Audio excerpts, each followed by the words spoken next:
basi watakupanda kichwani na mambo yako yote yataharibika. Ndio maana inabidi unawafuga kama mbuzi.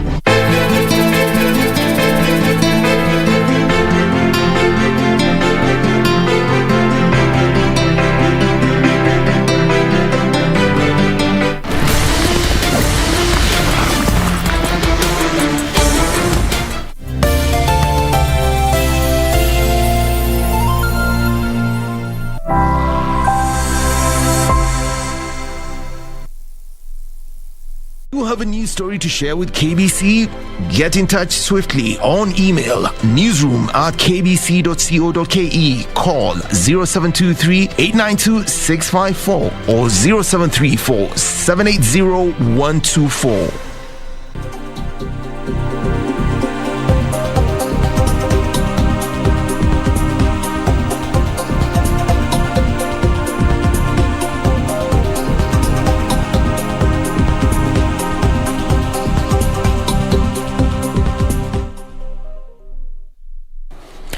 Good morning, and thank you so much for keeping it KBC Channel 1, exactly 7 days into the 9th month of the year 2021.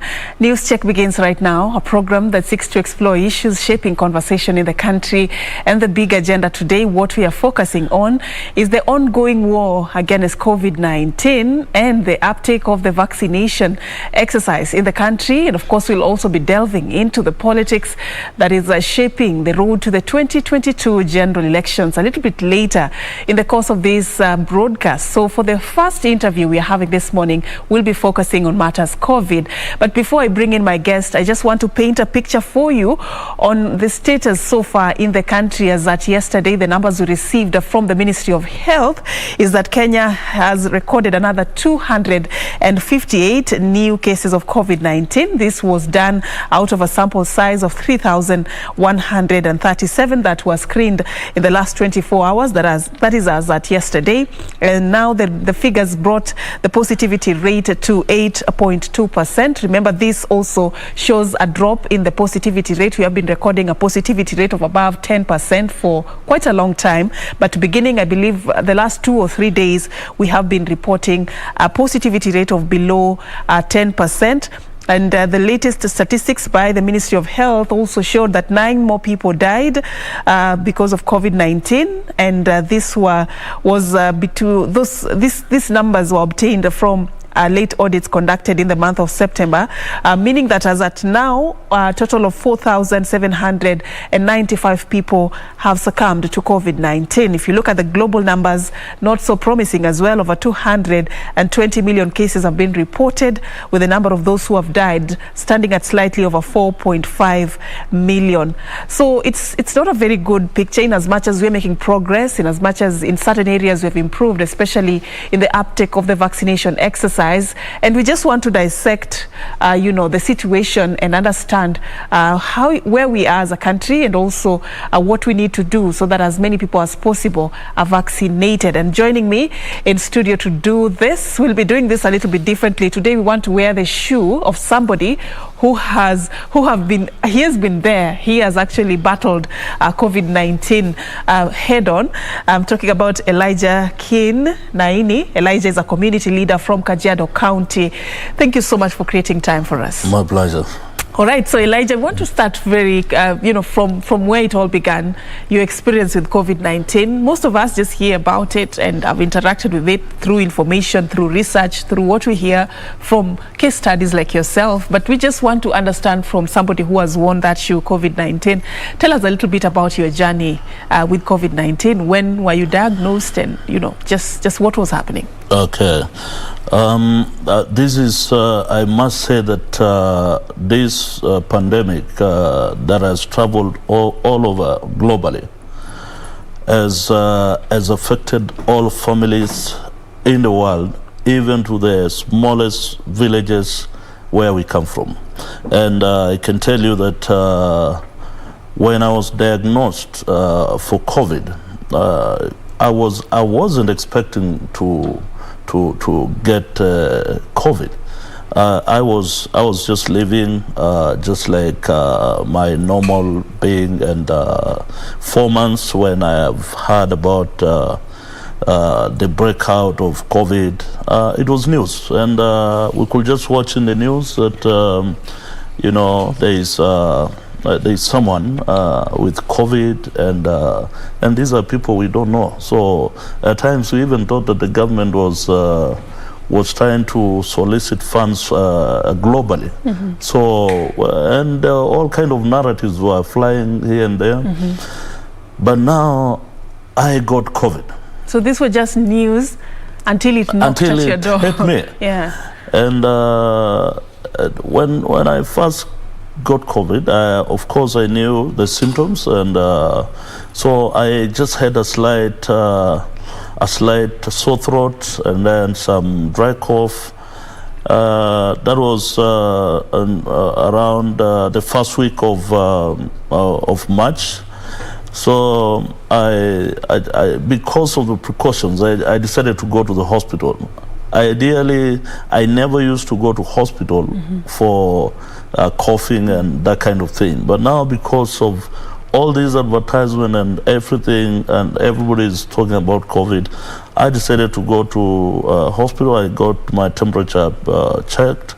I had all my smell test. So ideally, there was nothing serious. I just realized that it's just a small thing that will pass. So I was given some medication from a doctor, my friend Dr. Corel in Kimana.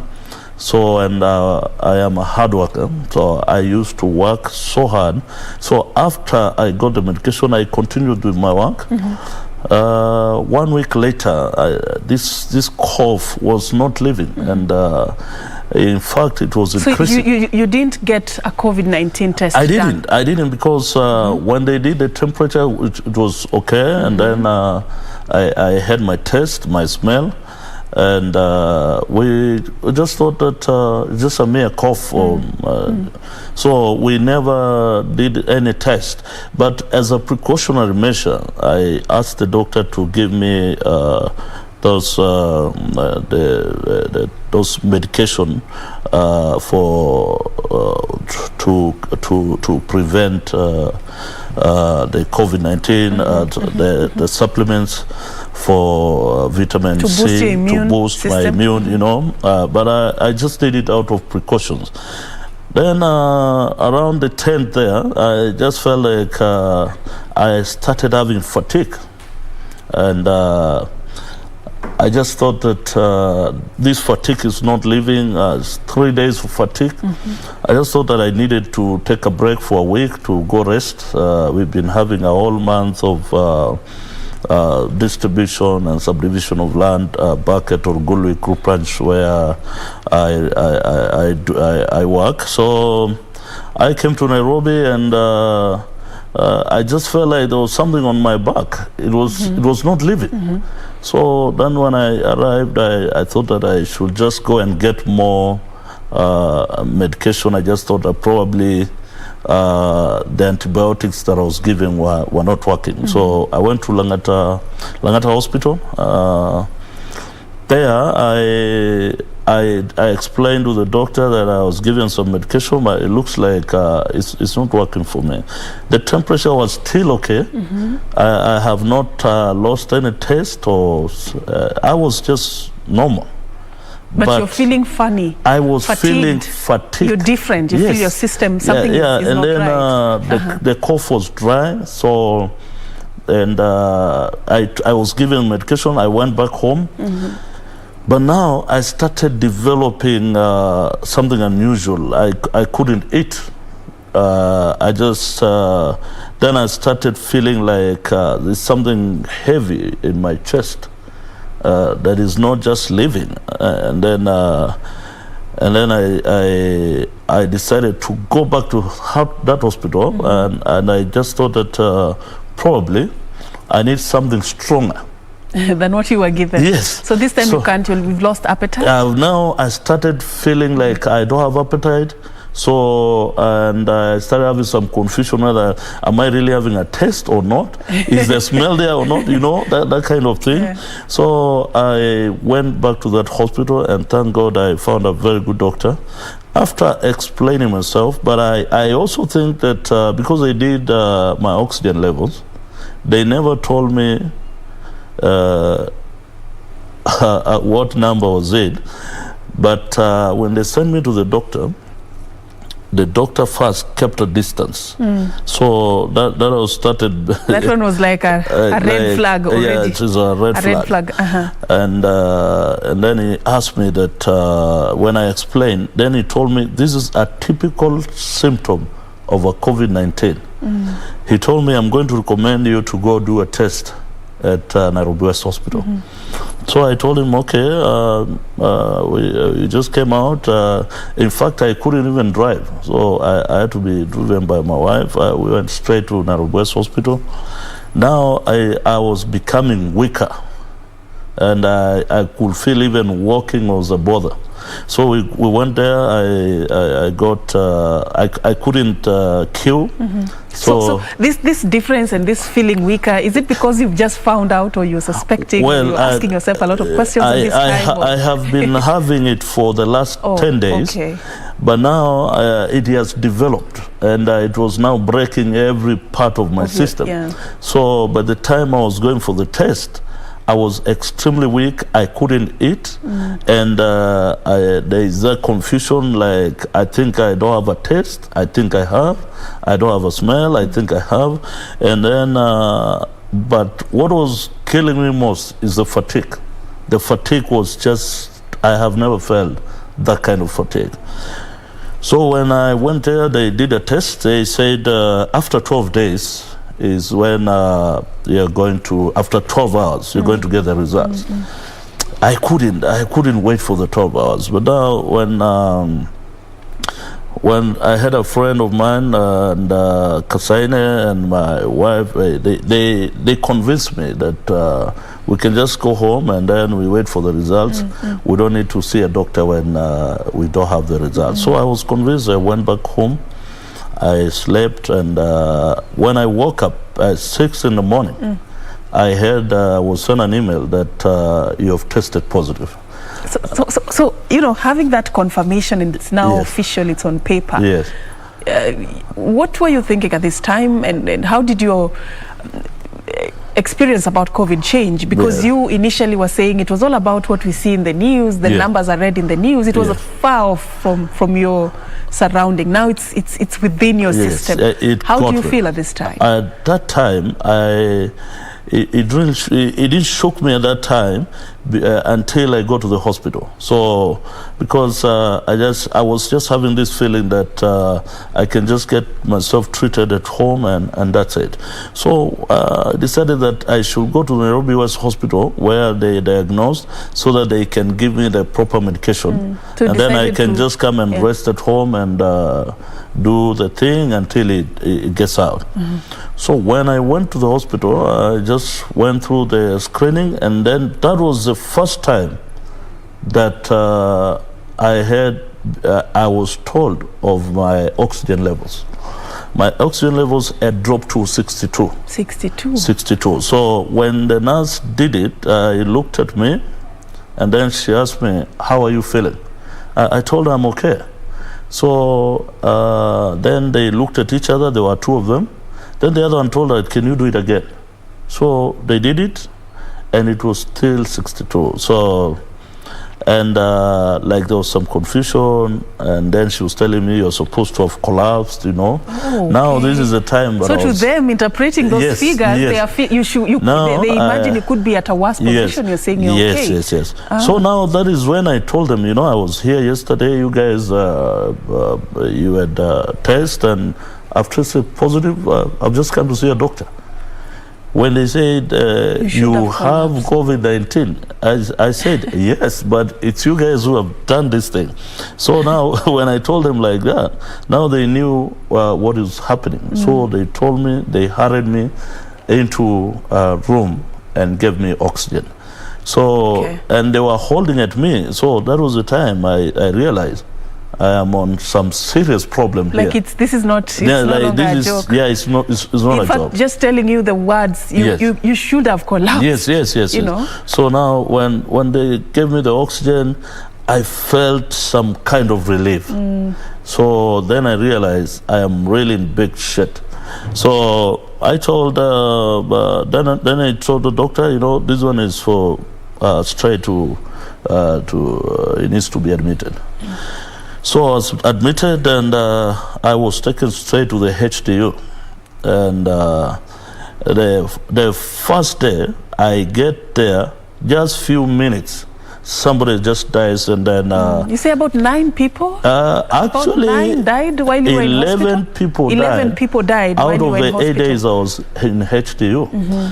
And I can say that I have never had such a horrible experience like that. In fact, on the 3rd day, 4th day there, I requested the doctor that I need to be transferred out of this place because the death that I was witnessing was it was horrible. Were you seing it so I was close? seeing. In fact, one of the neighbors there was were just chatting, and then just a day later, she passed on. God rest her soul in peace.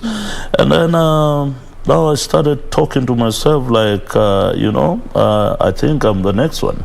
It's like one foot is on the grave. Yeah. You know, for them who've not experienced that near-death experience, Yeah. how do you describe it? You know, you just one foot, you know, Yes. to it. I mean, what were you thinking during this time? Even just looking at your life, Yes. what did you learn as you were when I at that was particular while I was point? there on the 5th day, there was this senior doctor that used to come every night, and he could go through. He looks at the records, and then he could just say, "This is not good. This is not good." So I was wondering what was not good. It was just that my lungs were at the near collapse. So because even with the oxygen level, it couldn't surpass 88. So and then now that was the time they decided that I should go in for a ventilator. So, and I think I really have to thank the doctor who suggested that, because on the 6th day, they put me on a ventilator for 4 good hours. And for those people who do not understand what a ventilator is some high-level pressure that is put on you. Like, it goes straight into the lungs. And it is this pressure. It is I cannot explain how the feeling is, because if you do not go with the movement of the air, you are likely going to get choked off. You have to be in sync with how it's operating. When the first time they put me, I tried to remove, but it's so tight, and then it was choking me, and then that was the time a nurse told me, if you could just be calm, and it will be better, because if you don't, then you're going to have a very bad time with it. So I decided to come down, and then I could just wait for the pressure to come, and then I go with the movement. And those 4 hours, they were just like all week. So, but thank God, when after they removed, is when the lungs open up. They were closed, so they started opening up. They started going 94, 95. It did up to 99. Wow. And I remember the word that doctor, when he came 2 days later, he just said, this is magical. Yeah, so when he said that, then I realized I was at where I was. It was not as it was not good. So, when a doctor says that, and this is somebody you're really hoping that they know they have the solution, you tend to get discouraged, and you can even be afraid of what is next for me. Yes. How long did it take you in the hospital, and how was your recovery journey? It took 11 days. 11 days. I was on the 9th floor. And the way the Robust Hospital is, it's just have windows So when I was now recovering after the 8 days, I could just look and I could see that life is normal out there. People are just walking, there's vehicles that are moving, while I was confined and I couldn't come out. I just felt like I was in prison. So, and life was very normal for other people. Yeah. And I was just wondering whether they knew what was happening up here. Behind the walls. Yeah. I could see even people walking without masks. I could see that, and then I could see the morning coming, and I could see the vehicles, people going to work, life back, and I was envying to go back to that. And on the 11th day, that was on 26 March, that was the day when I was discharged from hospital. And when I came out, I just felt like what was the first thing you did? Born again. What was the first thing you did after you left? When I came out, my brothers were there, my sisters, and I just felt like I'm free. So I told them, we have to, you take me to a restaurant. I just need to sit down and see how normal people live. So they couldn't even believe when I took them to my local. And they just sat down to see how life is so different out here. I took a cup of juice and then I went home. Wow. And now I started beginning a recovery period of 2 months, because there's this thing that I think people should know, that once you have tested positive and you have gone through that kind of experience, you don't just recover immediately. So you have tested negative, yes, because they tested me negative twice.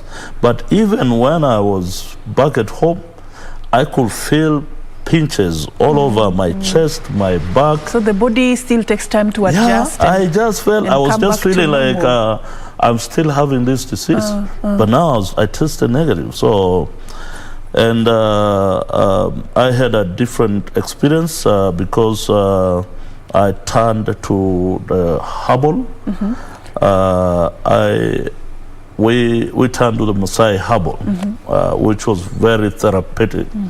That was during the 2 months after you had tested negative. After I've tested, I was still feeling that I'm not okay, and I had finished all the drugs that I was given, and I was just feeling like nothing has changed. So, but after taking those Maasai herbs for 3 consecutive weeks, is when I just felt that something has just left my chest. I was as new as normal. Right. So in terms of cost, how did this, hit? For those 11 days, I had a bill of 800,000. 800,000. 800,000, and it is just something that many people are dying in this country because they cannot be able to afford that medication. It is expensive. Oxygen is expensive. Let nobody lie to you. Oxygen is very expensive. All right. But if you want to get the proper medication, now you'll have to feel the financial pinch. Yeah. I'm hearing you talk, and I'm getting so many things in your story. Yeah. First of all, the cost, how many Kenyans can be able to afford. Yes. I'm also looking at how many Kenyans are empowered enough in terms of information to even identify these signs. Yes. How many of them can access hospitals that have the right personnel that can tell and read these red flags? Yes. Many people still struggle to access these health facilities. Yes. The ones you can access, especially in the rural areas, it may be difficult to see this as a COVID-19 case. So how many Kenyans are still at risk? Those are some of the questions that are flowing in my mind as you are sharing your story. But thank you also for just taking us through that journey. I believe it's also therapeutic for you to go back to that moment. You're now driving a different kind of a campaign. Yes. It's not the usual campaign we're used to. Your campaign is centered around what you went through in your journey and experience with COVID-19, and just trying to ensure that nobody walks that path. Yes. We'll be talking about that in a bit. I'm talking about vaccination and just understanding the COVID-19 pandemic. But I want us now to just listen to what some of the officials from the Ministry of Health have to say with regards to the ongoing vaccination program in the country. And as at yesterday, this is what the Health Chief Administrative Secretary, Dr. Rashid Aman, said about the vaccination exercise. He said that no type of COVID-19 vaccine is inferior to the other, because there has been concerns that some go and they demand that they want a particular brand of a vaccine. They are not comfortable with this. He said that all the vaccines that are available in the country have a similar efficacy and have been certified by the World Health Organization. And of course, we also had another concern about how many people are taking this particular jab. And we just want to listen into we will be listening to some of those, we will be listening to some of those sound bites later on in the course of this particular interview.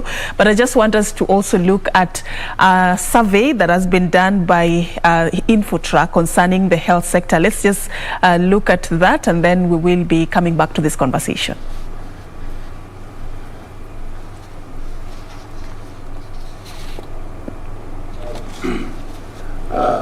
60 million registered members, and private health insurance covers just about 2.4% of the insurable population of Kenya. That is both the policy holders and beneficiaries.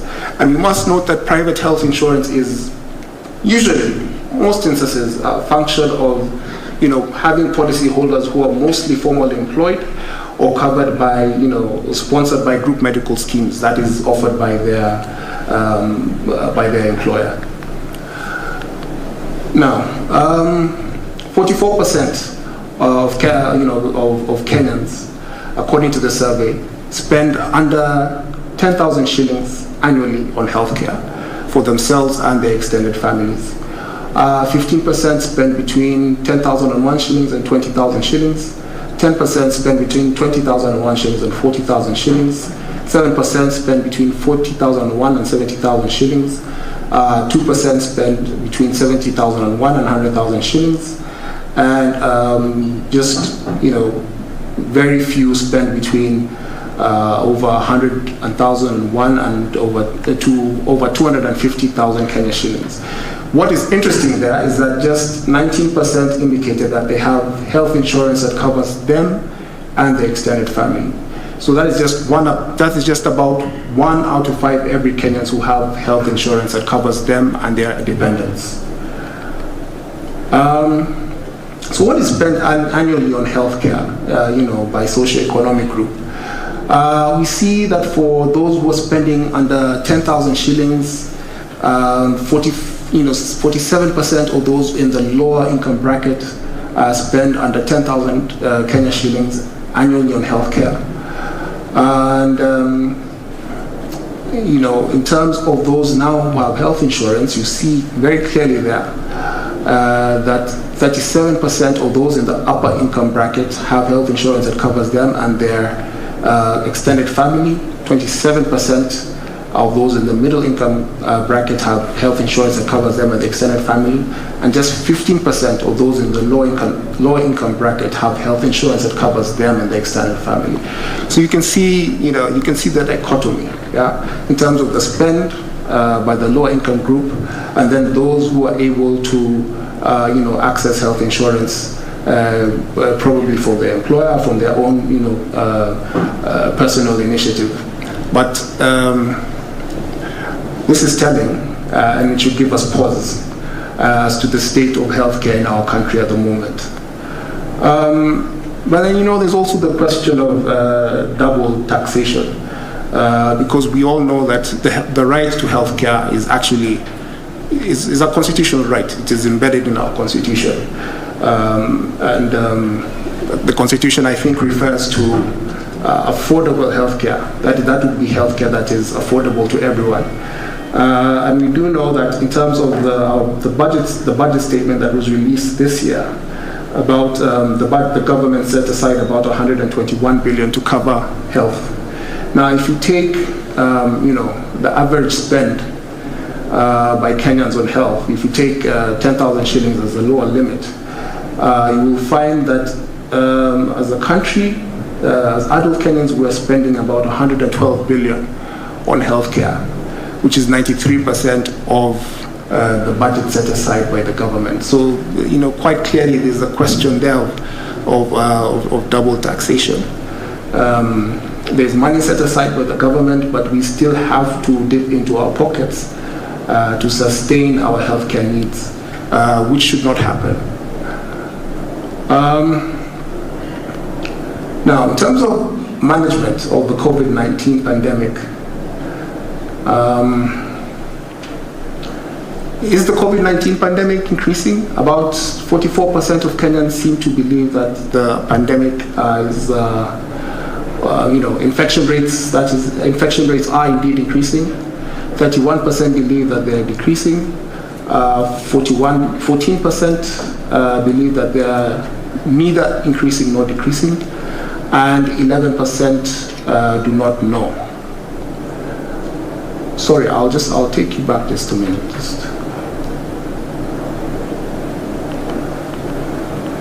There's something I need to mention here.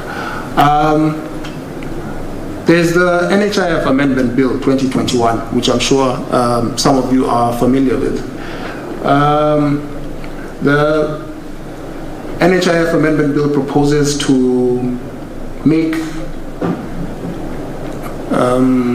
contributions compulsory for every adult Kenyan at the rate of about 500 shillings per month, which would be about 6,000 shillings annually.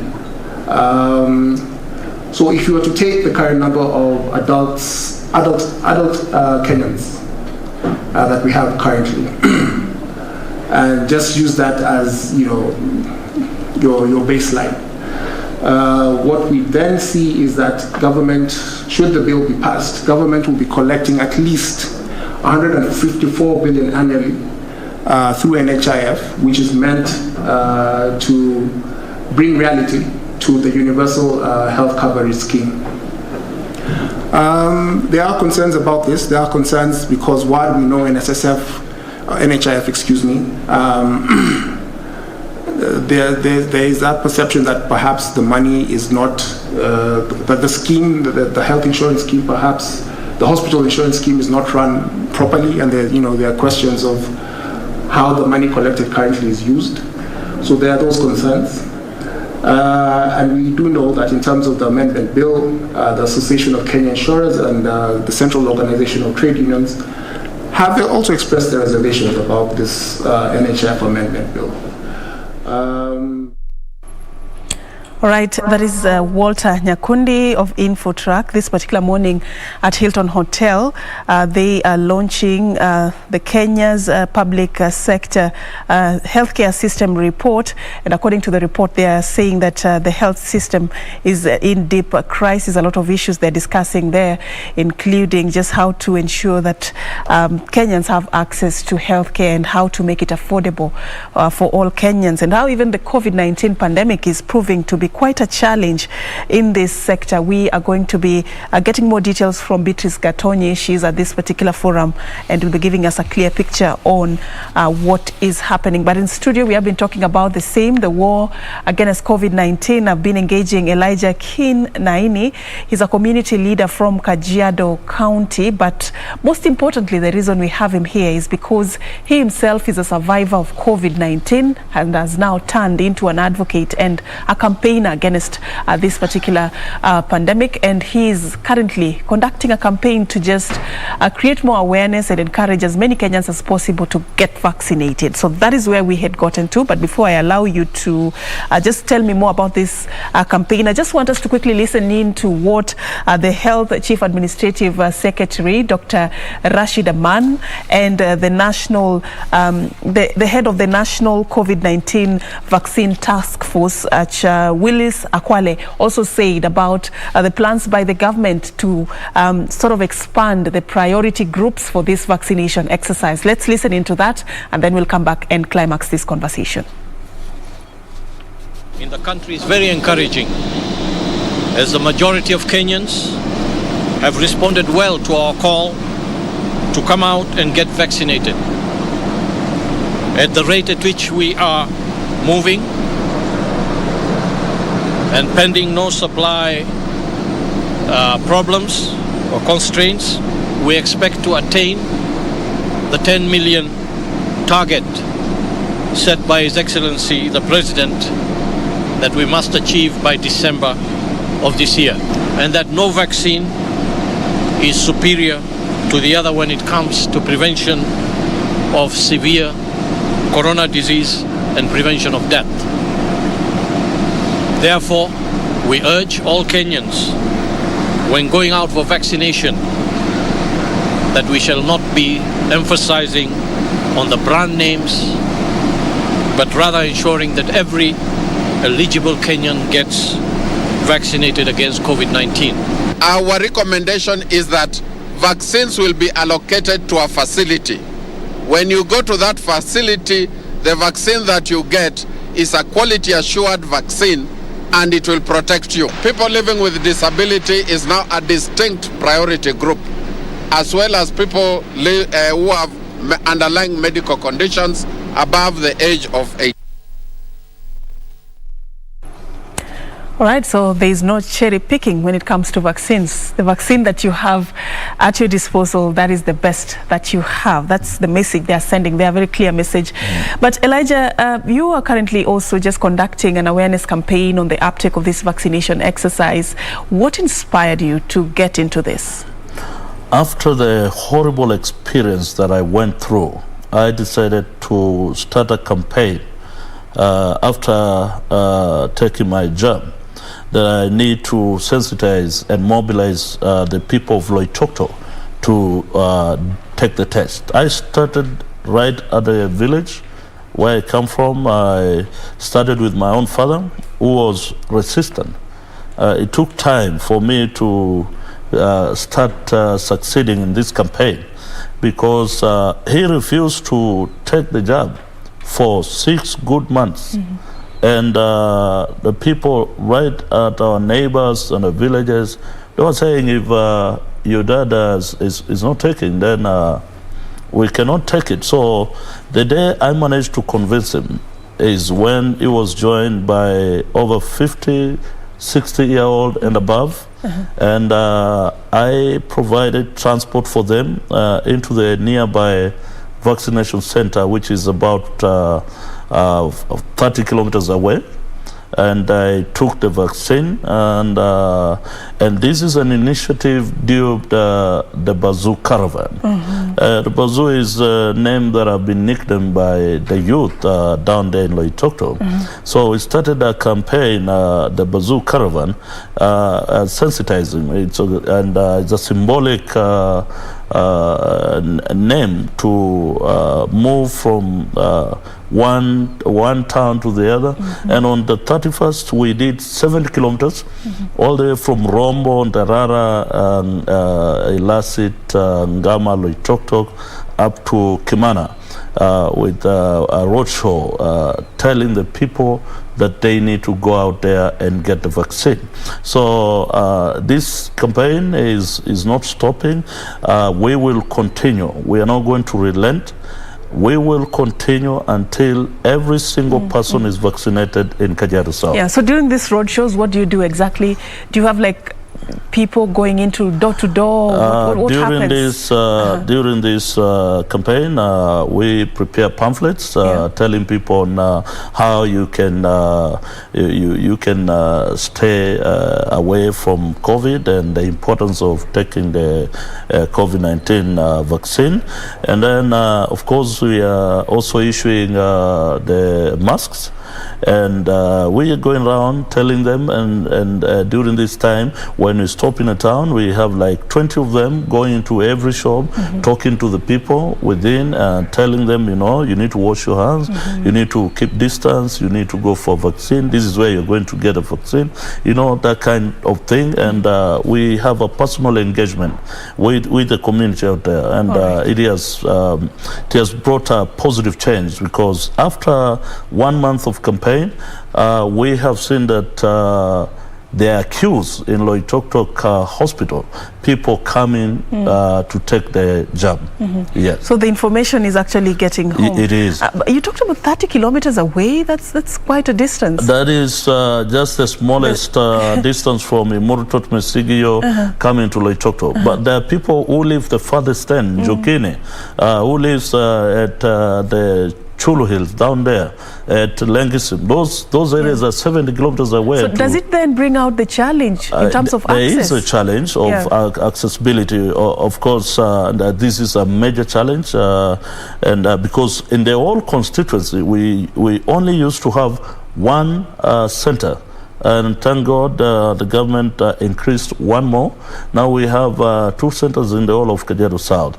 And this problem of people going there to get these vaccines is a major challenge, because people who live in the villages, they do not have means to go there. And that is why the Bazoo Caravan is providing transport for those people to be transported from their local villages up into the centers, so that they can be able to get a COVID-19 vaccine. As we wrap up this conversation to pave way for the second interview, the government is targeting that as about 10 million Kenyans will be vaccinated by December this year. Yes.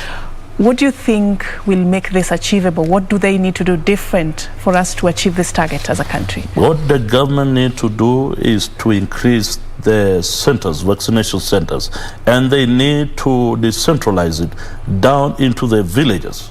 We need to set these centers at the village level. Every single ward in this country must have a vaccination center for the government to achieve the objective of doing 10 million Kenyans by December.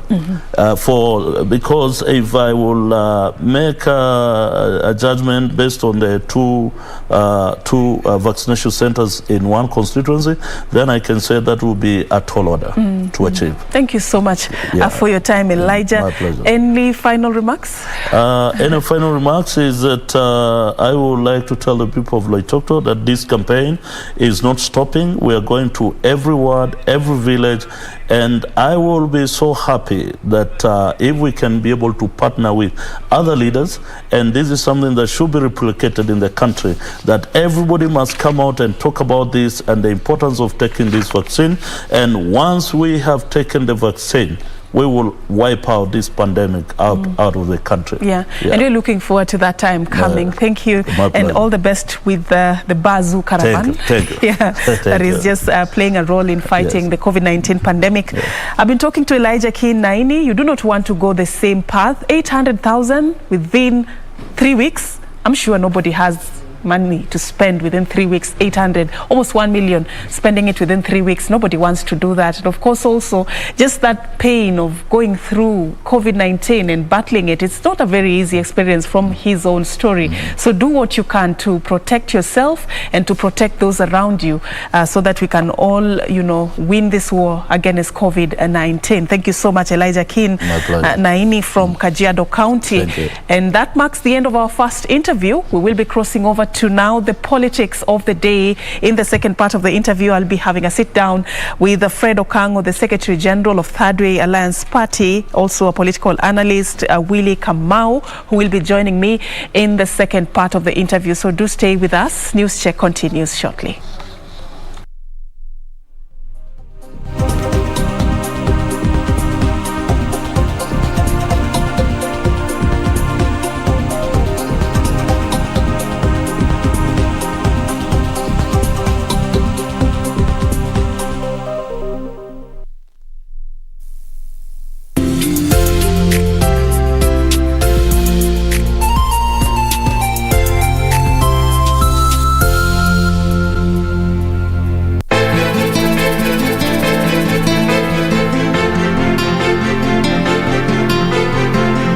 A very short time wewe kumharibia familia yake.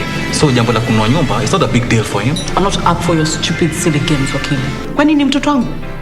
Hata akaenda nyumba za wazee mimi sijali, ama wewe wajali? Ameenda kwa boyfriend yake. Huu wazimu wa nyumba umemchokesha.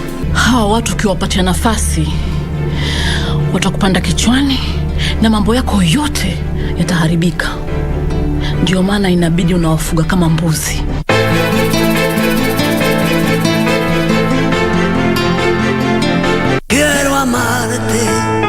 de una forma diferente, de otro modo. If Flavia loves you, you have my blessings. Thank you, Daddy.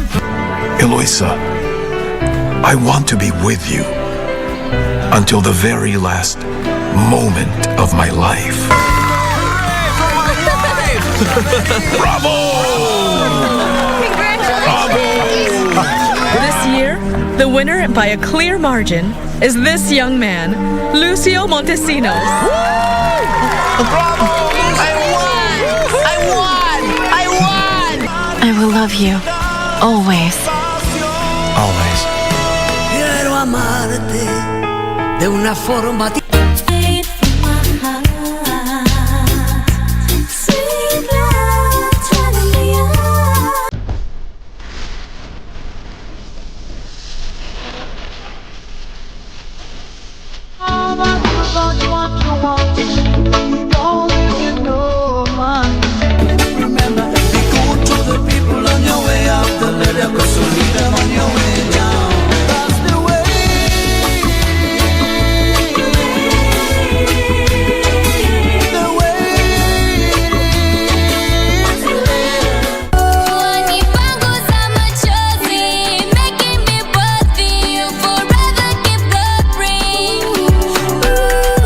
dancing because it's a different side of me that's fun and you enjoy the moment. I lost my leg in the year 2020 when I was diagnosed with cancer for the second time. Today I'm going to show you guys on how to make the perfect salad, which you can enjoy with a side of chicken or with a side of bhajia. Today we'll be dealing with clay, and we'll be making a slipper out of clay. Your man a bim bada bim bada bim bada bim bada bim bada bada bada bada bada energy, synergy. Bim bada bad like a David, watch and go zero look like a baby.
News, and now we want to get a little bit political and look at what is shaping the road to the 2022 general elections. A lot has been happening. We've seen the discord within the Jubilee Party getting stronger by the day, and of course we've also witnessed a lot when it comes to just preparations for the 2022 general elections. Yesterday also ODM leader Raila Odinga spoke about the BBI and what he thinks with regards to the decision by the Court of Appeal.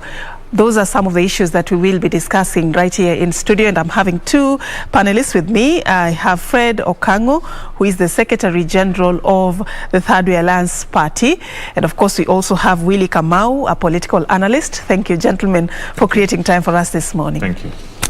All right, I'll start with you, Willie. The last time I interacted with you, of course, online, yes. You were busy trying to clinch the Kiamba, Member of Parliament seat. Yes. Any developments? What happened, we stepped down for the UDA candidate because as much as I was running for the Member of Parliament position, I was independent, but I was supporting William Ruto's presidency. So it was an easy decision for me to step down just to make sure that UDA wins and we carry the day. Are we stepping down even in 2022? Or? It depends with how the MP will treat us in Kiamba. but I don't think I will run against him because he's a personal friend, he's a good guy, he's a performer, he's a brilliant leader. So we will negotiate here because once a politician, always a politician, there will be more developments in terms of negotiations on how we can work together just for the betterment of the youth of this nation and of Kiamba. And so let's see how it plays. But we will be in UDA. We might meet at the nominations. I might support him. You never know. Who knows? It's a wait and see. It's a wait and see, yes. Right. Fred, also the last time we interacted, you were also very busy trying to put your house in order back in Kabondo Kasipu, and talking about your budgeting and the concerns you raised about the campaign spending limits by the IEBC. Any developments? What's happening? What's new? What should we be expecting? Serious developments. The journey has just started, and we are putting our house in order, both at the political party level. As you know, the itinerary by IBC is out. Politicians are trying to consolidate their bases. But for us, as a party, Third Alliance Kenya, we're also working very hard to ensure that we put our house in order. As you know, in the recent past, we have had numerous challenges. And we are saying that because as a party, we know the type of politics in this country, and because as a party our house has not been in order, we are trying to put our house in order so that we ensure that we get our party leader on the track, Dr. Kuro Kot. And maybe I need to take this opportunity as the opening remarks to just apologize to the people of Kenya, to the people, to our party members, and to the entire NEC for the myriads of challenges that has bedealt our party. And we want to assure them, we want to assure Dr. Kot, we want to assure the party members, we want to assure the public that we shall indeed put our house in order and face the 2022 together, stronger and better. And we do hope that Dr. Okot and team and us will come together so that we put our house in a better way. We sort the issues that have been challenging the party, and we move forward so that we give Kenyans the dream of Third Alliance Kenya that we have always worked for. All right. And on that note, that's how we want to start it, gentlemen. I'd just like us to look at now the road to 2022, and I'll cite something that happened yesterday, just to get a quick comment from both of you before we get into our conversation. Yesterday, there was a petition that was filed by former nominated Senator Paul Njoroge at the High Court. He is challenging the date that was set by the Independent Electoral and Boundaries Commission to have the election held on the 9th of August 2022. I believe this is also the provision in the Constitution. And according to what he was saying in his petition, is that the IEBC set the 9th of August 2022 election date when it was not properly constituted, and it did not have the requisite quorum for commissioners and not even a substantive CEO, and a lot of other issues he has raised in that petition. But he wants the High Court now to hold all decisions by the IEBC pending hearing and determination of this particular application. Any concerns about, what he is saying with regards to even, as at that time, the term of President Uhuru Kenyatta and Deputy President William Ruto will not have been fully, it will not have elapsed based on the fact that we had a repeat presidential election, and it sort of eat into their term. I mean, do they carry any weight, the concerns he's raising, Willie? Let it be clear and let this be known that the elections will be on the 9th of August in 2022. And the biggest problem we have in this nation is people waking up with feelings and emotions and think that they can change the constitution based on their personal opinions. This is a law-guided decision. It is enshrined in our constitution. And so anybody who feels they can challenge the constitution and the will of the people out of the emotions, then I think those are what we call beating waters by the drums. And so quickly, Fred, because you want to cross over Sefirne, the Constitution of Kenya needs also interpretation. My good friend Senator Njoroge is seeking for the interpretation. There is only one specific date in the Constitution of Kenya, in Article 101, that says that the election, the general election, shall be held on the second Tuesday of August every 5th year.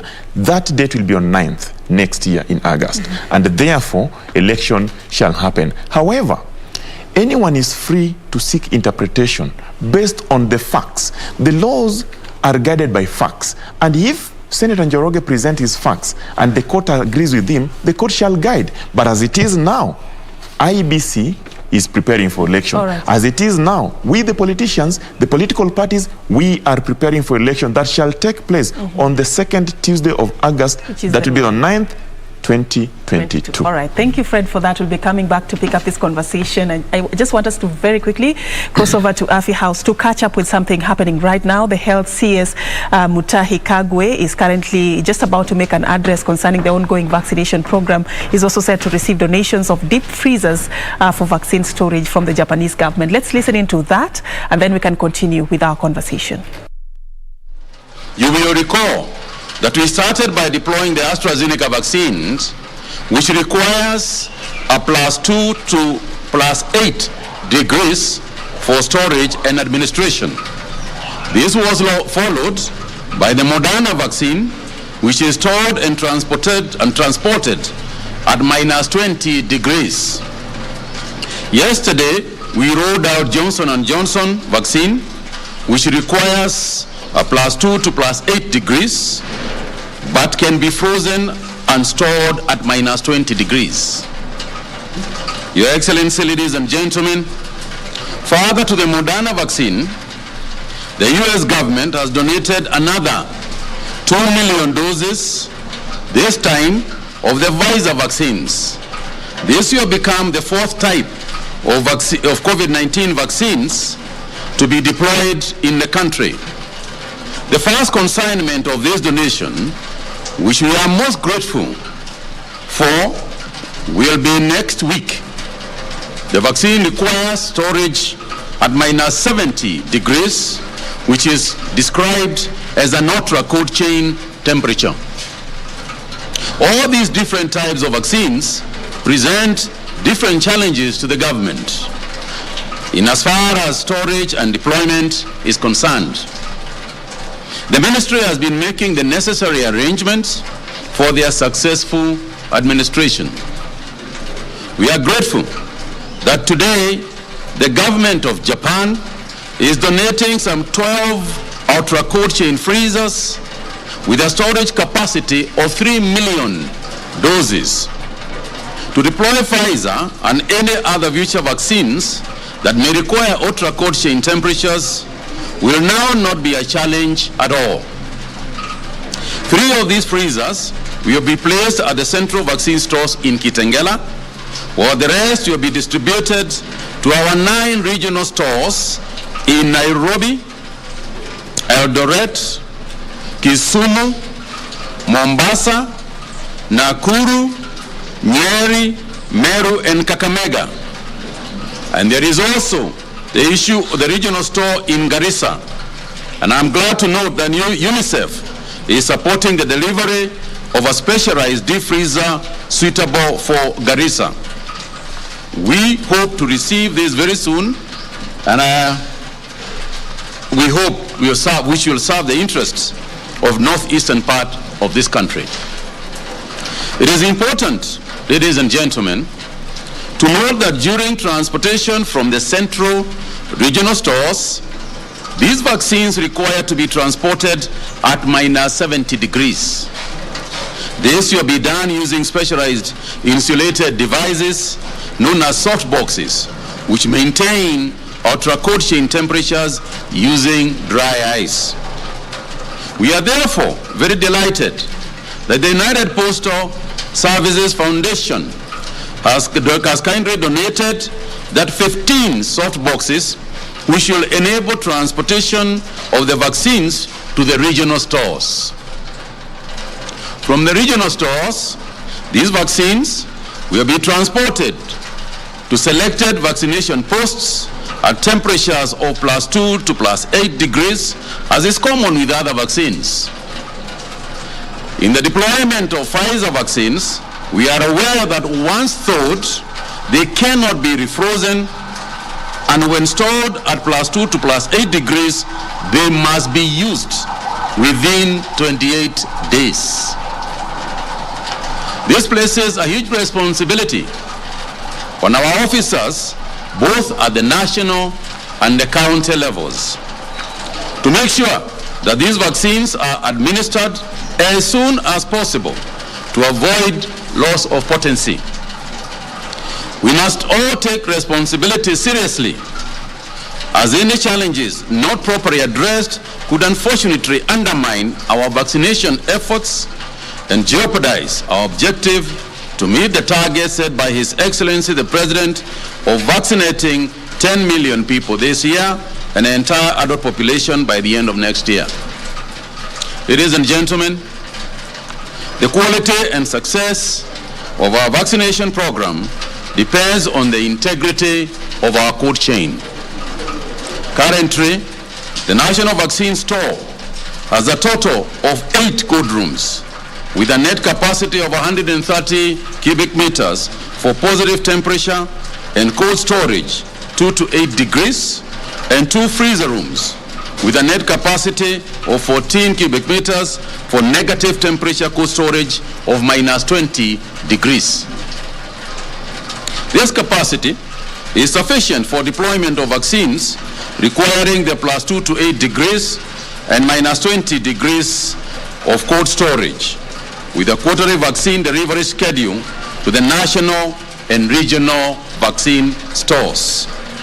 We must, however, recognize that about 15 million doses of vaccines used for childhood immunization also depend on this infrastructure, and hence the need to expand it. Whereas we appreciate the support we are getting from our friends, therefore, the Ministry of Health will be expanding and strengthening our cold chain facility at a cost of an additional 900 million with World Bank support. The strengthening will include the establishment of 25 new county vaccine stores, the improvement of technical capacity in 36 sub-county stores, an expansion of storage capacity at 1,177 facilities across the country. These efforts will ensure that we do not interrupt our childhood immunization program even as we scale up our COVID-19 vaccination programs. I've often said that COVID-19 has not stopped the other diseases and has not stopped the other challenges. On the contrary, it has increased the challenge. Following the different interventions in our vaccination efforts, I'm pleased to know that we continue to make progress. So far, we are nearing 3 million doses have been administered, with over 814,000 now fully vaccinated. We have revised our deployment plan with the aim of accelerating the program so that we reach the set targets. The revised plan provides clear guidance to counties in terms of expanding vaccination posts and conducting outreaches. The plan will be shared with the counties before the end of this week so that we can open up as much activity in the counties as we can. And indeed, to open up the tourism sector, and we are heading for that season now, we now want to include the entire hotel industry staff in addition to all other frontline workers already prioritized. Finally, ladies and gentlemen, let me state that we continue to be concerned with the high mortality among the elderly. This is the reason we prioritized the vaccination of persons above 58 years of age. With the improved vaccine supply, I now direct that this bracket be expanded to include all persons above 50 years of age. And in addition, and in line with the deployment plan, I also direct the immediate inclusion of all persons above 18 years old with underlying medical conditions or disabilities. As I conclude, I want to once again take this opportunity on behalf of the Kenya government and the Ministry of Health in particular to thank the government of Japan, represented here today by the ambassador, for the major support today. We are truly grateful, Your Excellency. We also cannot forget the United States government, UPS Foundation, for the soft boxes, without which it would be almost impossible to transport the Pfizer vaccines. We are equally very, very grateful. As noted, this capacity enhances our deployment efforts, and we do not take it for granted. As I mentioned, this is a game changer. Without these cold chain facilities, we would not be able to deploy the Pfizer vaccines. And indeed, we would not be able to take advantage of perhaps the only, and I think is the only currently approved, the FDA has approved this for not just medical use, but has deployed it for normal use as a vaccine. So this is indeed a good day.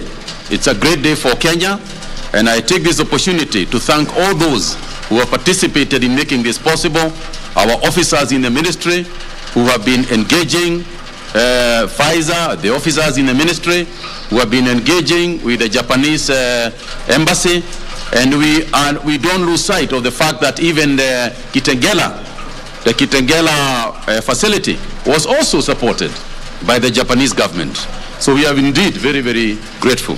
So at this point, I would like to invite His Excellency the Ambassador to make a few remarks, and then we hand over the facility. Please, Your Excellency. Thank you very much. Honorable Mutaki Kabwe, Cabinet Secretary for Health, Dr. Yalong Wallman, representative of UNICEF Kenya, distinguished guests, ladies and gentlemen. Allow me first and foremost to express my sincere appreciation to the staff of the government of Kenya, UNICEF and WHO. They have worked very hard and collaborated effectively, resulting in the speedy and successful procurement of the cold chain equipment. This is due to their hard work that we are now gathered here for the handing over ceremony today. To you all, I say Asante Sana. Thank you very much. I'd also like to thank the Cabinet Secretary for Health, my friend, Honorable Kabwe, who is with us today, this morning. Mr. Kabwe, actually, this is our third handing over ceremony for COVID-19 related equipment this year. Early this year, Japan donated the smart robots designed for anti-epidemic monitoring, followed by a donation of 75,000 PCR test kits to Kemri. This seamless cooperation between Japan and Kenya in the fight against the COVID-19 pandemic would not be possible without your continuous leadership as we work hard in hand to combat the virus in the country. Asante ni sana, rafiki yangu. Asante. Ladies and gentlemen, COVID-19 has profoundly changed our lifestyle. In the global fight against the pandemic, social distancing, masking, and quarantine became the buzzwords this year. Now we are obviously in the next stage, which is vaccination. I acknowledge that the government of Kenya has been working tirelessly since March last year to boost vaccination drives and promote confidence among the public in the effectiveness and safety of the vaccines in order to curb the virus. The cold chain storage equipment we are handing over today will support such collective efforts by the government of Kenya. Ladies and gentlemen, proper storage facilities and a good management system are very critical for effective distribution of the vaccines. Even though the government may secure a large number of doses, improper handling due to lack of cold chain systems or essential human resources could result in the vaccines losing their potency and expiring or becoming ineffective. Noting the importance of the administrative and the supply chain capacity, government of Japan decided to extend an emergency grant aid of over 2 million Kenya shillings through UNICEF this April. Today, I'm very much honored to announce that we have finally procured the cold chain equipment through the grant, including 12 ultra-low temperature freezers that can maintain a temperature of up to minus 86 degrees Celsius, which will be used for the storage of COVID-19 vaccines that require extremely low temperatures to maintain their efficacy.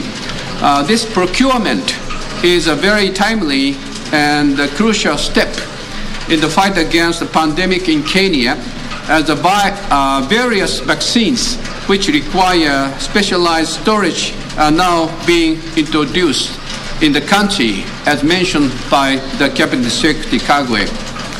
Ladies and gentlemen, a person who knows how to fish will eat for a lifetime.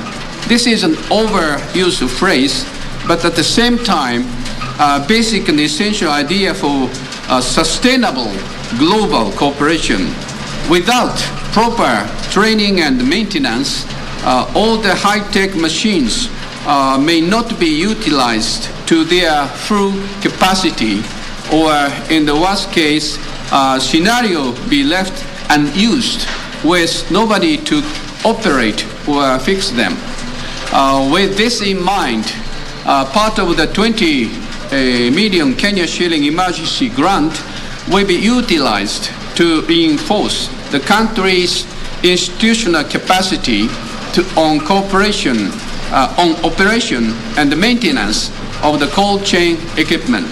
I strongly believe that the combined cooperation for equipment and the capacity building will contribute to a wider and a safer administration of any vaccines in Kenya in the long run. Ladies and gentlemen, as you may know, the government of Japan has made efforts to ensure fair and equal deployment of vaccines doses on the global scale. In June this year, Japan co-hosted the COVAX Advanced Market Commitment Summit and showed leadership in the operationalize of the COVAX facility as an international mechanism for the procurement of vaccines. In addition, today's project is based on the Japan's global vaccine initiative called Last 1 Mile Support, which leverages our long-standing experience of medical logistics to ensure equitable access and swift distribution of vaccines around the world. Any country, any community, anybody should not be left behind. Based on this comprehensive approach, I can assure you that Japan is committed to cooperating continuously with our friend Kenya to distribute vaccines until each and every person in the country has received their full doses. Ladies and gentlemen, let's harambe for our bright future. I'm looking forward to seeing your wonderful smiles without masks sometime soon. And Santeni Sana, thank you very much. Thank you. Thank you very much, Dr. That is the Japanese ambassador there speaking, and the Japanese government, as we understand this morning, has just donated deep freezers for the Kenyan government to help in the storage of vaccines in the country. The health CS Mutahi Kagwe there speaking earlier, hailing this particular program by the Japanese government and even the US government in supporting Kenya in the war against COVID-19. We'll be getting more details about this in the course of the day, but in studio we are discussing the politics of the day, and I've been hosting a panel of two gentlemen. I have the Third Way Alliance Party Secretary General Fred Okango and Willie Kamau, a political analyst. And gentlemen, I just want us to delve into the latest. Yesterday we saw I believe this is the first time the Jubilee Party officially came out to speak against what has been happening between two factions within the Jubilee Party, and I just wanted to get your quick reactions about how this was handled by the party. The Secretary General, Raphael Tuju, yesterday came out and he was very categorical about some of the things that he feels the Deputy President has been doing, and he was accusing the DP of what he termed as political blackmail. He talked about, the DP should respect the presidency and the first family, and a lot that was contained in his very long statement. I just want a general observation about how the party has handled their internal, disputes so far, the accusations and counter-accusations. Let me start with you, Willie. First, we must acknowledge the fact that Jubilee Party has played a very big role in making sure that William Ruto is now the most popular presidential candidate ahead of 2022. It is on record that these people who are attacking William Ruto have hopped from one TV to the other, calling him a flower girl in the Jubilee administration. In fact, they could go as far as use very vulgar language to call him and say, what business does a flower girl has to do with the groom after the wedding is over? They say this is not an Uhuru government, it is an Uhuru government.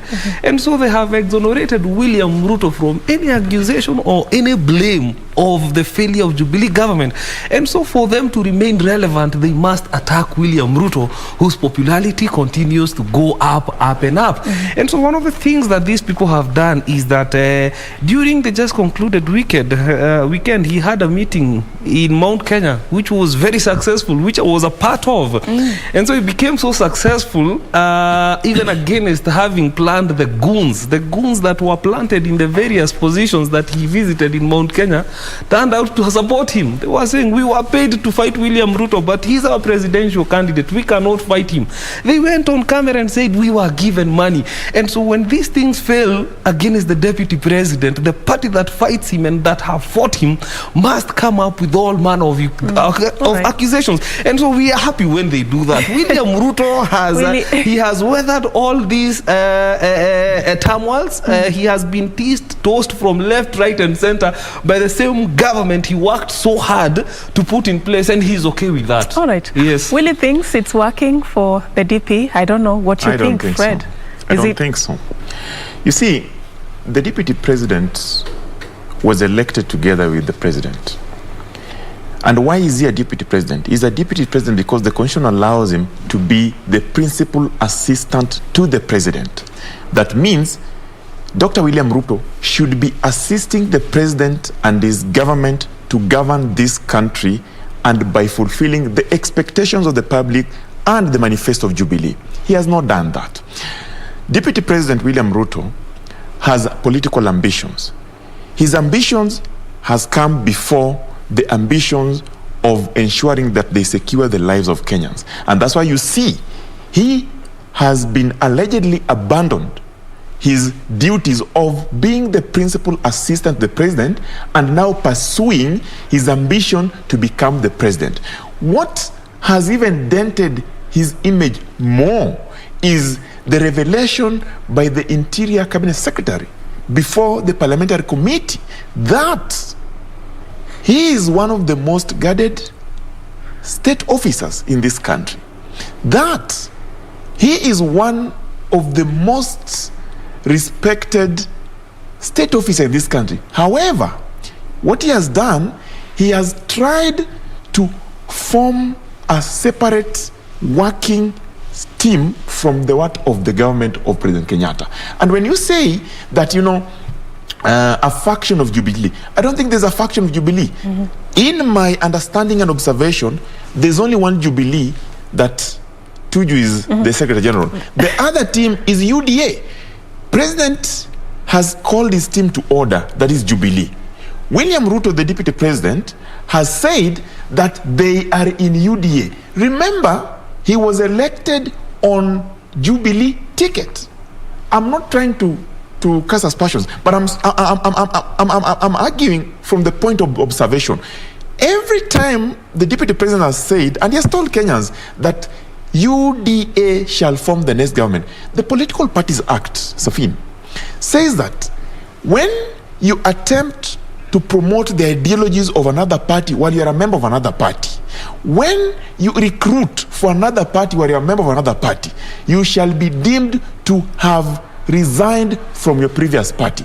Today, as we speak, I am confident that Deputy President William Ruto has actually moved to UDA. It's just a matter of time. And that's why Tuju said yesterday that they will not push him to resign because he has already done it. But the fact of the matter is, what is the issue around Jubilee? We are talking about Jubilee not because Jubilee is any special, but because Jubilee is the ruling party. It's the ruling party in the sense that the deputy president was elected on a ticket together with the president. But he has abandoned the president. That's exactly. So the president is struggling while him is enjoying. Exactly. Just a minute. When he says that during the weekend, there were goons that were organized, there is no record showing that these people were actually mobilized to boo or to stop his meeting. In fact, politicians, if they come out to claim that somebody did this, there are high chances that it is them who did that to seek favor. Which still we cannot ascertain. We so cannot let's ascertain, yes. let's leave that aside. We are not visitors in Kenya. We know how these things work and operate. The reason I asked that question is it's not looking good, gentlemen. It's not, especially for a ruling party like Fred is saying. There's just a few months left before, the term of President Uhuru Kenyatta ends, and there was this beautiful dream of the Big Four agenda, and with these few months, trying to ensure that as much is done for Kenyans as possible. The existing rivalry within the Jubilee party, how is this playing out for even the common mwananchi from where you sit? It is well orchestrated, engineered to happen as it is happening. It is not a sheer coincidence. It is a deliberate plan to stop the deputy president of this country from ascending to power. Why is it that after 2018, after we had won the general election, it is when they started calling him all manner of names, saying you can or you have been this, and I will repeat and I will tell you that they hopped from one station to the other, saying this is not an Uhuruto government, it is a Uhuru government. In fact, I remember one of the senior persons in Jubilee asking, what business does a flower girl have to do with the groom, what he does after the wedding? You cannot be what the groom does with the wedding bed is list of your concerns as a flower girl, and so they exonerated him from any blame or failure. In short, you're washing his hands from all this. Like he had a part. He did not do that in delivering the dream that the Jubilee party had when they came into power. He had a responsibility to play. Yes. In as much as the president also had a responsibility. Which they exonerated him from. In fact, most of us, we had so much expectations from the deputy president, but they made us know that he is just a flower girl in a government. And I will tell you, I will respond to something how is that even possible? They were saying that it is on record. We can even pull that from how is that even possible? Let me finish, my brother. I gave you time to speak. Let me finish. And so what happened is the deputy president was being sent when they were in good terms by the president to go and open projects, or rather to facilitate the opening of projects. And then they started saying this guy is becoming so popular by opening projects. And so what they made sure that every project he's facilitating is not being funded. And so they started fighting him and telling him, you're opening projects for the sake of popularity. And he's asking them, how can I facilitate for projects in government without funding? And so there was a deliberate action to make sure that he does not ascend to power. And so all these hurrabaroos of fighting him, it is because we know of where he wants to go. And the problem would be is that if he does not have a vision, he would still be a very active deputy president of this nation. If he was not heading anywhere politically, then no one would be fighting him. But even being the deputy president is still a vision, but that's a conversation for another day. Fred, how is this even possible? I am very disappointed that my friend here who supports the deputy president is struggling to defend him. You know why he's struggling? Because the facts are bare. The deputy president is the principal assistant to the president, and the president can allocate him assignment. That is what the constitution says. But look, he is saying that the deputy president was sent to open projects so that he can be popular. At least he's confirming that was the assertion by those people who are saying that. I don't know them.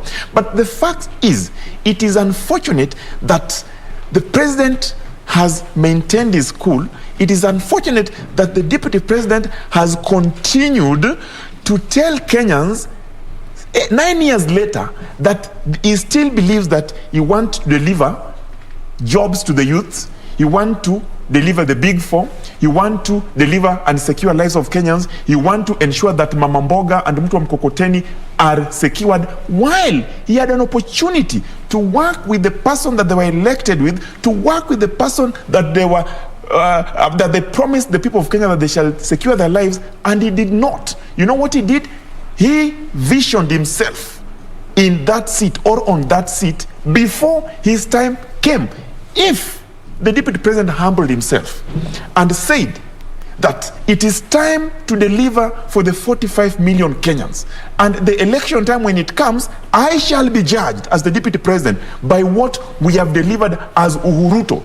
Today, he would be the most popular and the people would be saying, this is the next leader. But look, he abandoned the nation midway, and that's why you can see he's struggling to go back where they started, to convince the people that voted for him that, you know what, my leader or my boss is the bad one, I'm the good one. You cannot separate Uhuru and Ruto. They are conjoined at the hip. And therefore, the successes of Uhuru are the successes of Ruto. The failure of Uhuru are the failure of Ruto. But today, the deputy president wants to take glory in the successes of Uhuru, while himself, he has taken the baton and is running backwards. We must call it what it is. And without prejudice, the deputy president of the Republic of Kenya was once the darling of the Ruto government. But the moment he demonstrated that these projects that he was sent to go and open by his boss, the president of the Republic of Kenya, President Uhuru Kenyatta, that is when the problem started. Today, the revelation by Matiang'i shows that he is one of the people that can be facilitated to do most of these jobs. Why is he not doing them? Because he is hosting delegations after delegations at Karen because he's ambitious. He wants to be the president while there's still a sitting president. That is insubordination. All right. Willie. Allow me to respond to respond my to what good you friend said. here. Has he been pushed to the corner that he can't He was pushed to the corner. When we say that when he was opening the projects, people were very happy seeing him around. And so these people who have everything against him being the president of this nation started fighting him. They started saying he's a flower girl in Jubilee government. He says he has no role in the government. And so they exonerated him from all failures of Jubilee government. We didn't know that. They brought it to light. And so when he was kept in the cold, he agreed to go into the cold. And the beauty now is that he's still the most popular candidate because the people of this great republic says, if we cannot see you on ground, we will come to where you are. And that is why he's having visitors from all across this country visiting him in Karen, because they cannot see him on ground, because there was a deliberate effort to make sure that he's not opening projects on ground which were deemed to make him more popular. And when you say that he's not the popular candidate in Kenya today, you must be very factual when you're saying that, because he's the most popular candidate. We don't have the numbers.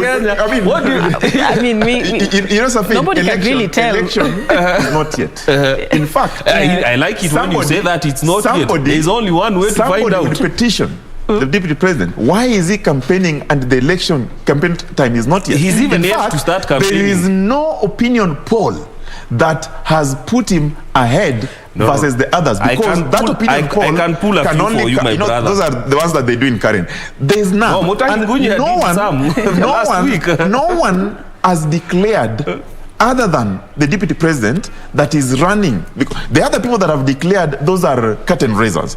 Real candidates that are going to declare have not declared. So for me, I'm wondering why is the word real? I mean, you're buying your we know Raila is running for president. You know Jimmy Wanjige is running for president. I don't know whether your candidate is running for president. They have said that. Let him come and tell us. They have said that. Allow him. They have said that they're running. But Ruto told us that he has only one competitor So I'm basing my argument on the facts that Ruto told us. He said he has only one competitor. So his competitor that he told us has not declared. So you cannot say, or you cannot tell supporters to come on a national TV, national broadcaster, and tell 45 million Kenyans that he is ahead, while your candidate who told Kenyans, the 45 million of them, that his main competitor has not declared. And so for me, I would want to put it. The uncertainty in all this is his own making. Is his own making because he went ahead and declared his ambitions before the time. You know, too much ambition is dangerous, and too little also takes you nowhere. But he didn't have the time to balance. I want to advise the deputy president for free that with all this, with the support that he thinks he's getting, that support will be nothing if the support is not balanced with the work of delivery that he promised Kenyans. What he must do now, the people of Kenya are suffering. The hustlers that he says are supporting him are suffering. What is he doing to ensure that he secure the lives of hustlers now, not next year? Right. What is he doing to ensure that our mothers who are giving birth without Medicare are getting that now? Because he is in government. If he was somebody who is not in government, we would forgive him. But he's right there. All right. Do this now. Well said, Fred. Before you come in, Willie, I'll ask you two questions. Yes. And picking up from what Fred has said, you've mentioned that, you know, the deputy president kind of was left helpless for a very long time after he was pushed to the corner, and he couldn't do much, from what I understand. Does it mean then that the 9 years are just wasted like that? We didn't have a deputy president, that he was not in a position to be our deputy president and serve us in that capacity? And also, if he felt that way, if he felt sidelined, if he felt like he's not doing what he was called here to do, what was stopping the DP from just walking out? And let's do this, let's break the 9 years you're talking about in the two terms that have made the 9 years. We can start by saying the first term was very okay for everybody, for the government and for the people of this country. Economy-wise, we were doing well. Politically, we were doing very well. Until after 2017, when they knew there was no any other way but for William Ruto to be the next president, they started fighting him. And one of the things, there was a very deliberate action that took this country economy on a nosedive, politically, even on matters economy. And so what happened is, after 2017, instead of the government focusing on their Big Four agenda, which was an economic agenda by them for this nation, they stopped so that they could fight the deputy president by changing the constitution of this country. I will tell you how. I will explain to you. I want to understand how the change in the constitution was a war against a whole government stopped the Big Four agenda and started changing the constitution and baptized it and called it BBI. And so when the government diverted from the economic activities of the Big Four, automatically the economy took a nosedive. And that is why he is comfortably saying that the people of Kenya are suffering. And I wish that the whole government concentrated on the Big Four agenda for the sake of this nation and for the sake of the legacy of the president of this nation. And so when the High Court declares and says that BBI is a null and a void document, it sends now the whole Jubilee government in a panic mode. We have wasted 4 years trying to push this thing down the throat of the people, and it has flopped. What do we show for the last 4 years? Let me finish, my brother. So what do we show for the last 4 years? We must make sure that William Ruto takes the blame. Is all this around the DP? Is it like a tug of war? Do you agree with these sentiments about even the coming up? His agenda, the BBI. And you know, when you are presenting a scripted presentation, you are likely to make mistakes. He has made a mistake, and the mistake he has made a mistake to believe that the constitutional amendment was about putting aside the government agenda and bringing in an individual agenda. I don't have those facts, but the facts I have, when I listened to the president, he said this project, he consulted everyone. But I don't want to go there. I want to go to the issue you have asked. These issues of deputy president are not far from the truth.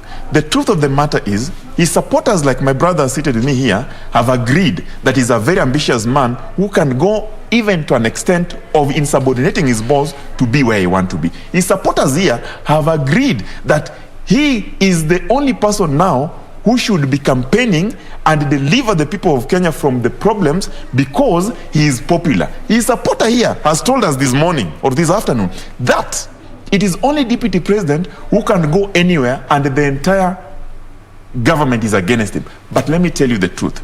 The truth of the matter is, when you are in a government and the second in command and the constitution demands of you to assist your government to deliver and secure the lives of the people and you have failed, then that same government must look for alternative friends to help them do that. That is what the president has done.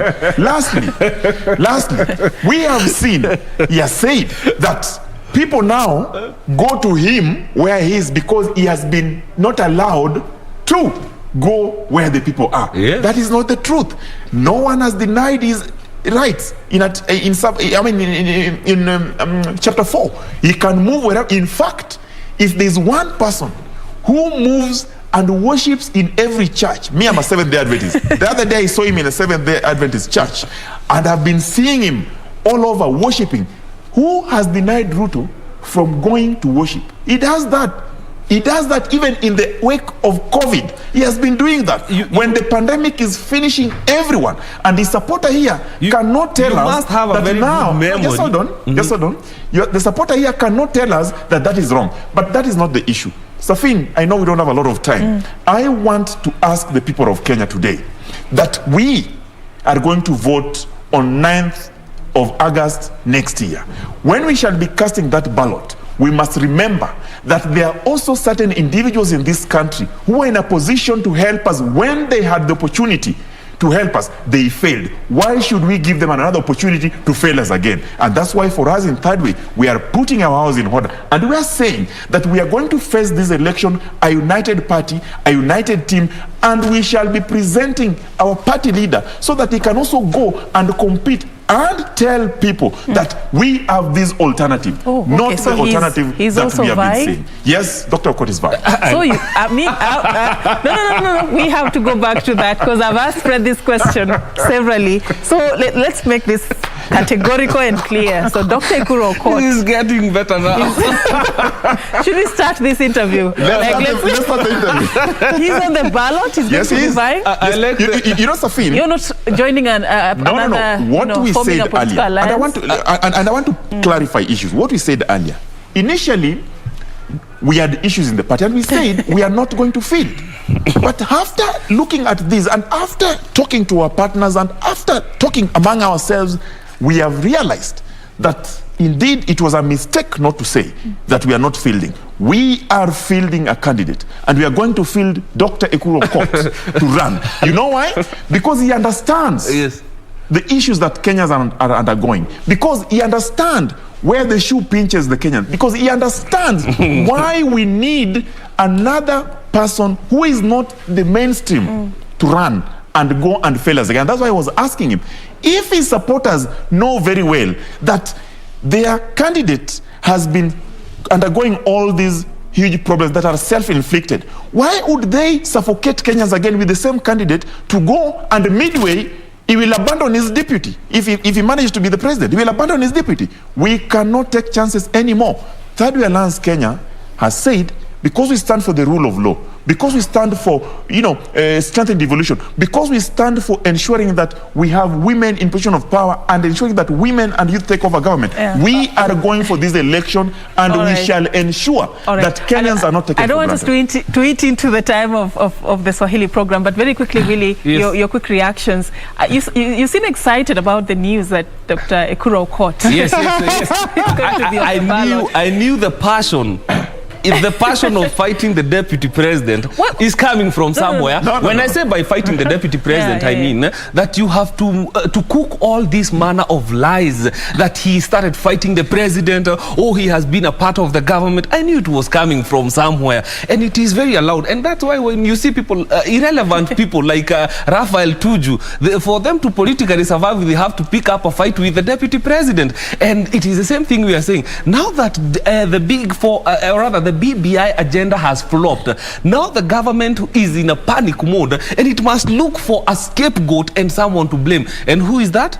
It has to blame it on William Ruto. You started fighting the president. You are the reason we are here. And what if BBI would... Let me finish, my brother. Let me finish. And so they have to pick William Ruto as the scapegoat, and it is a deliberate effort to make sure that they blame William Ruto. You are the reason why the economy of this nation has collapsed. Thank you so much for creating just one, if you allow me. Party politics aside, very quickly, we must respect the government that we serve in. If you are a state officer, William Ruto must respect the president. He must respect the people of Kenya. He must also allow the president to assign him duty as per the constitution. He must not assign himself duty. But the constitution also requires him to be assistant, the principal to the president. He has failed. He took the baton, is running backward with 257 police officers around him, and is not securing the lives of Kenya. He's securing himself and his ambition for 2022. That must stop. Is he doing it outside law? Allow me to wind up. Yes. We cannot always conclude when it comes to political issues. True. Thank you for sharing your thoughts. These are thoughts by Fred Okango and Willie Kamau. Of course, not the position of the station. This is what they think about what the politics of the day is. And on that note, we come to the end of our interview and discussion this morning. Thank you so much for creating time to talk matters politics and matters COVID-19. Gentlemen, thank you so much. Always a pleasure to have you. All right. And now we want to pave way for the Swahili team to take it over from here. We are going to be having Kurunzi Mashinani, and then later Tamrini. Gladys Mungai is already on standby for that, so stay for that and much more. My name is Sefirne Achieng Oma, and our sign language interpreter has been Lensa Odingo. Have a good one.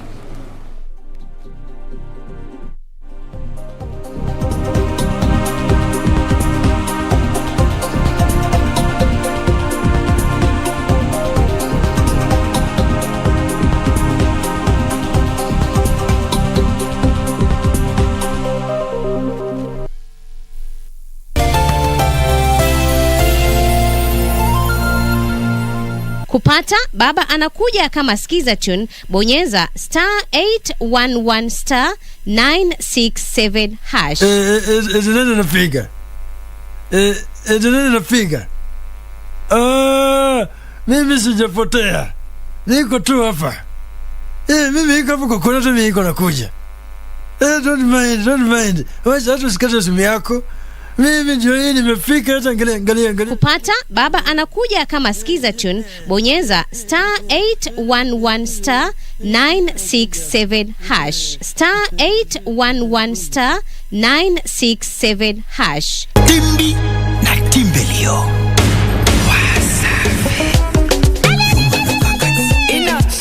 Mambo vipi watu wangu? Mama, karibu sana, karibu tena.